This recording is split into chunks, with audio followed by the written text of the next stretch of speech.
Right, because in here he describes an incident where there was a woman and she was drowning in a pond in London, and there were 5 useless boys on the side who didn't save her because they couldn't swim and they couldn't do first aid. That wouldn't be you, would it? I've been trained in first aid to, well, a fairly moderate level, but we're given the skills so we know what to do in situations. Right, if I had Maybe a heart not as attack extreme. now, could one of you save my life? Probably. I'm hoping. I really am. By 1906, Baden-Powell was convinced that his scheme could turn dissolute boys into decent citizens, and he began to write a version of what would become Scouting for Boys. But it took the help of a hard-nosed salesman to galvanise him and turn his modest proposal into a national sensation. Arthur Pearson was proprietor of the Daily Express and a media magnate of his day. Baden-Powell, who had a suspicion of business people, also knew how the world worked, that he needed a man like Pearson. He didn't want to need him. In fact, he hated the idea of it.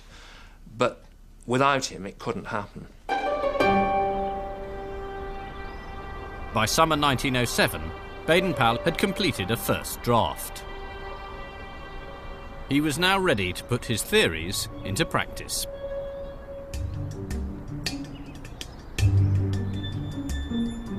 He invited 20 boys for a camping holiday off the coast of Dorset, on Brownsea Island. Some came from public schools. Others, already working, were from local church boys' clubs.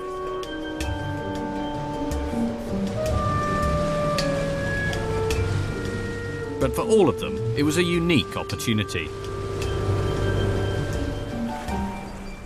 For Edwardian boys, the idea of camping on a small island conjured up images of exoticism and intrigue. They were following in the footsteps of Robinson Crusoe and Treasure Island. And Baden-Powell wanted to reinforce this idea of being cut off from civilization and forced to depend on their own resources. So he didn't have them camp here, within sight of Poole, but he had them camp a mile away, on the wildest, furthest side of the island.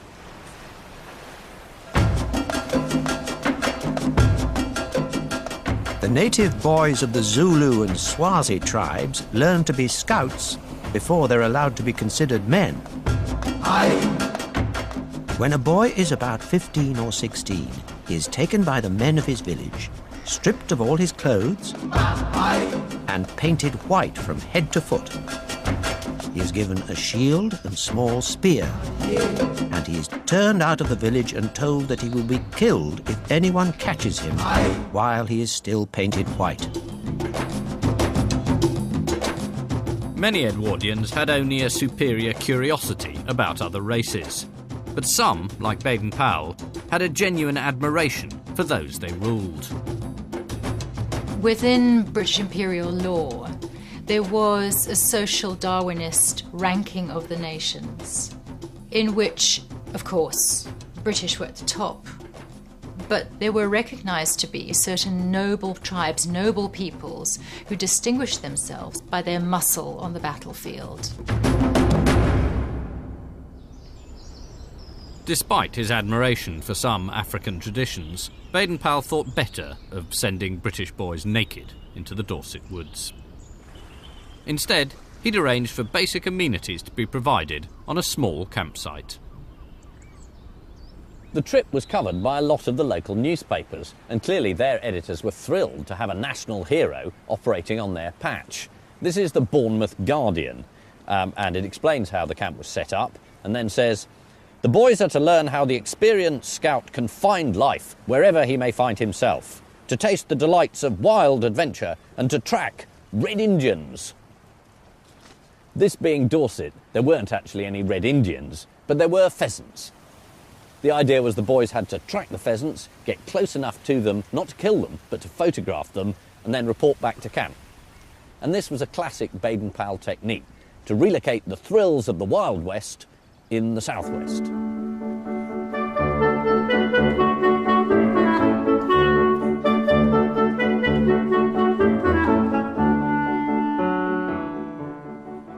This is a set of extraordinary photographs taken on that first camp in 1907, and it shows the boys literally here taking part in the various exercises that Baden-Powell had dreamt up.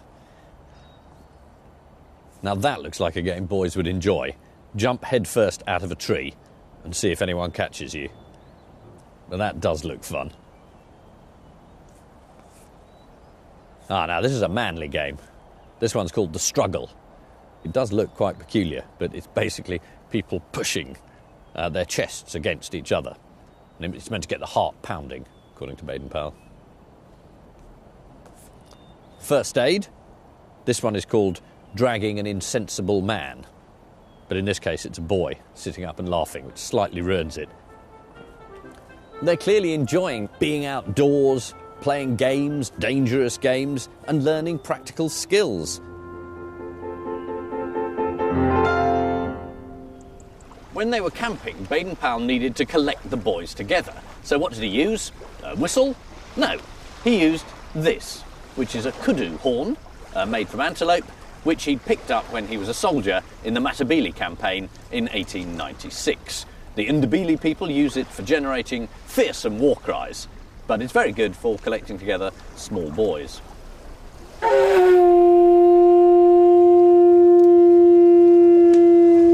Gonyama, Gonyama, Ivubu, Yabu, Yabu, Ivubu, In. Gonyama, Gonyama.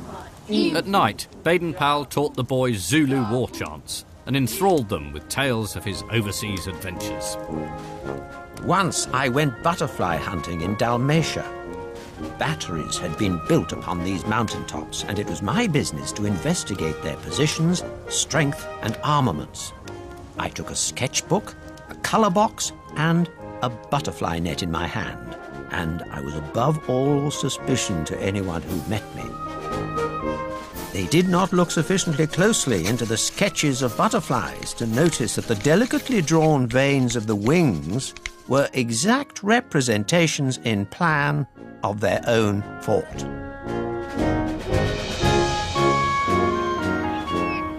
In Scouting for Boys, Baden-Powell concludes a letter that one of the boys had written to him after the camp. The most important thing that a great many boys need to learn is to look at the bright side of things and to take everything by the smooth handle. I myself found that a great lesson, and I shall never find words enough to thank you for teaching me it. And that ethic of keep smiling through became a cornerstone of Scouting.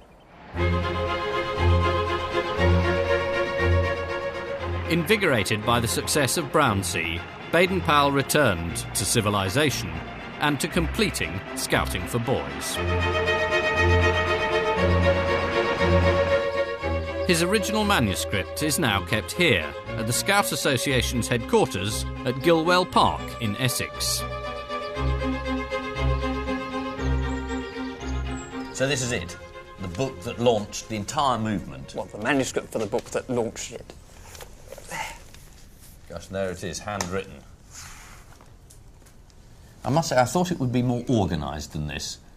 I thought Baden-Powell would have taken his own motto and been more prepared. I get the impression that he was just jotting down things as they came to him. I don't think he actually sat down and mapped out what he was going to do before he put pen to paper. I mean, these are the chapter headings here, and it says sort of, I don't know, chapter 3, campaigning, camp life, resourcefulness, colonial life, etc. Not terribly linked, are they? I mean, it is more or less, well, there'll be a bit of this and a bit of that. Yes, and to some extent that helped the readability of the book. It's one of those things that boys could dip into and dip out of, yes, as they fancied. This is a bit he's just torn out. I think he's borrowed a bit of President Roosevelt's speech. And it's about the qualities that make a good soldier. And Baden-Powell's crossed out soldier and written scout. There's a very wide selection of material that he's obviously read from and cross-referenced into this book. There's even Greek philosophers he's quoting. He's quoting American pioneers. He's lifting chunks from Kipling. Here we've got knots. To tie a knot seems to be a simple thing, and yet there are right ways and wrong ways of doing it. It's written something else in over the top. No, lives depend on a knot being properly tied, says Afterthought. Which is so very true. And these are his drawings? They are his drawings. It's quite difficult to actually draw a knot that people can follow and copy. Yes. There's total clarity that you could follow that. Do you think? Yes, I do. 2 half hitches. That one looks hard, though, doesn't it? No. Even in diagram No, form. no, no, no. When you open this, your job, your movement, everything here comes from his notes on some bits of lined paper, doesn't it? From these pages, it is quite amazing to think that the whole Scout movement has flowed from him sitting down and scribbling these notes. A bit like the Ten Commandments in the Christian tradition. But I'm sure he'd be flattered by that. In January 1908, when Scouting for Boys was set for publication, Arthur Pearson orchestrated the marketing. He decided that rather than publish it as a single volume, it should first be serialised in separate parts, which you had to wait for and could collect. Scouting for Boys was a success virtually from day one. By the time the 6th fortnightly instalment came out, boys were queuing to buy it. Baden-Powell's original idea was that Scouting would piggyback on existing boys' movements. But then when the book came out, Scouting appealed in such a way that boys wanted to scout themselves. So Baden-Powell had more or less to scramble to catch up with the wildfire success of the book. So the movement followed the book. It's one of the few, if not only, instances, I think, in world history of a book having generated a movement. And one of the secrets of the movement's success is right there in the opening section. This is a very famous painting of a scout, and it shows a boy in that classic scout uniform. And I think we've all seen it so often that you forget how very odd it is. The hat is a South African hat from the constabulary where Baden-Powell was serving. Then the shirt, which is an army shirt, a long army shirt worn in India and Afghanistan. And basically the army had fashioned it on the traditional Muslim shirt. Shorts, which no one in this country wore at all. Parents had to sort of cut off long trousers to make them fit. So it's an odd collection of things, but Baden-Powell always claimed they were all practical. The hat, you could carry water in. The shirts, if you put 2 of the shirts together and shoved the staves that the scouts carry, they turn into a stretcher. The scarf turned into a sling, again for emergencies.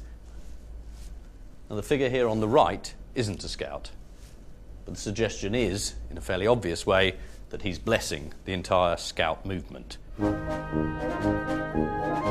Baden-Powell also ordained a hierarchy of officers, invented a scout salute, and composed a scout oath. On my honour, I promise to do my duty to God and the King. I will try to help others, whatever it costs me. I know the scout law and will obey it. Crucially, the scout law wasn't a list of forbidden acts, but one of positive aims. A scout's honour is to be trusted. A scout is loyal. A scout's duty is to be useful and to help others. A scout is a friend to all and a brother to every other scout.